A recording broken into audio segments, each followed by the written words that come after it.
नमस्कार, मैं हूं देबांजलि मोइत्रा। धरती पर लॉकडाउन है तो क्या हुआ, चलो आसमान में शादी रचाते।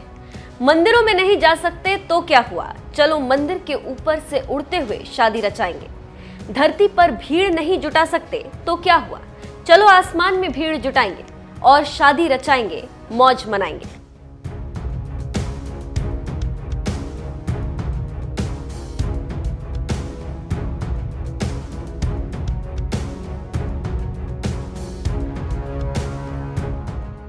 ये नजारा देखकर क्या आप सोच सकते हैं, ये हालात उस तमिलनाडु राज्य के जहां इस वक्त पूरे भारत में सबसे ज्यादा कोरोना केसेस आ रहे हैं। ये हालात तब हैं जब अस्पतालों के बाहर लाइनें लगी, लोग बेमौत मर रहे हैं। पूरे देश में 3 लाख से भी ज्यादा लोग जान गंवा चुके हैं, लेकिन इसके बावजूद ऐसे सो कॉल्ड पढ़े लिखे लोगों को कोई फर्क नहीं पड़ता। अगर ये भीड़ किसी लॉन में जुटती तो शायद पुलिस प्रशासन पहुंच जाती और इतनी भीड़ जुटने ही नहीं देता। लेकिन ये भीड़ तो आसमान में उड़ रहे जहाज में थी, जहां ना किसी ने मास्क लगा रखा था और ना ही सोशल डिस्टेंसिंग का पालन किया जा रहा था।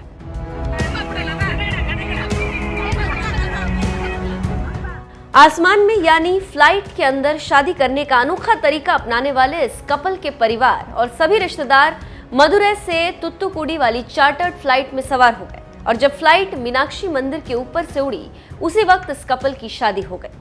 इस अनोखी शादी का वीडियो सोशल मीडिया पर तेजी से वायरल हो रहा है, जिसमें आप देख सकते हैं कि दूल्हा और दुल्हन शादी के लिए पूरी तरह से तैयार हैं। दोनों पारंपरिक ड्रेस पहने नजर आ रहे हैं। शादी की वीडियो रिकॉर्डिंग भी कराई जा रही। शादी संपन्न होने के बाद विमान वापस मदुरै लौट आया।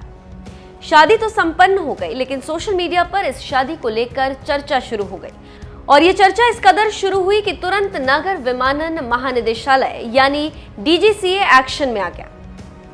फ्लाइट में शादी की बात पता चलते ही डीजीसीए ने सख्त रुख अपनाया, क्योंकि शादी के दौरान कोरोना गाइडलाइंस का खुलेआम उल्लंघन किया गया था, जिसकी वजह से डीजीसीए ने मिड एयर मैरिज की जांच के आदेश दे दिए।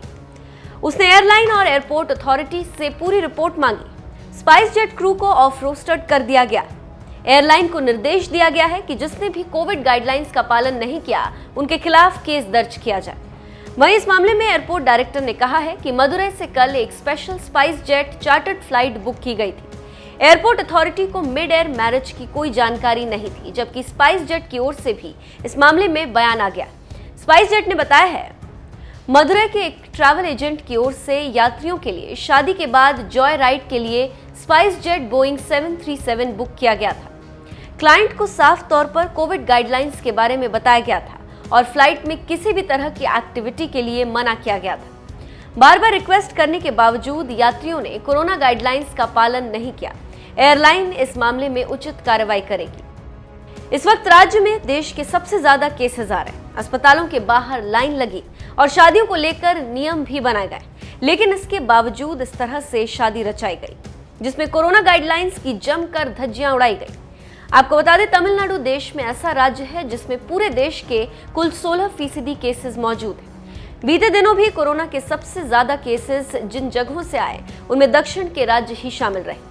तमिलनाडु, कर्नाटक, आंध्र प्रदेश में केसों की रफ्तार जारी। अगर देश में एक्टिव केसों का आंकड़ा देखें तो टॉप 5 में कर्नाटक, महाराष्ट्र, तमिलनाडु, केरल और आंध्र प्रदेश शामिल है। इन सभी राज्यों में 2 लाख से ज्यादा एक्टिव केसेस हैं, जबकि कर्नाटक में तो यह आंकड़ा 4.25 लाख तक पहुंच गया है। लेकिन इसके बावजूद लोग इस तरह से कोरोना गाइडलाइंस की धज्जियां उड़ा रहे हैं।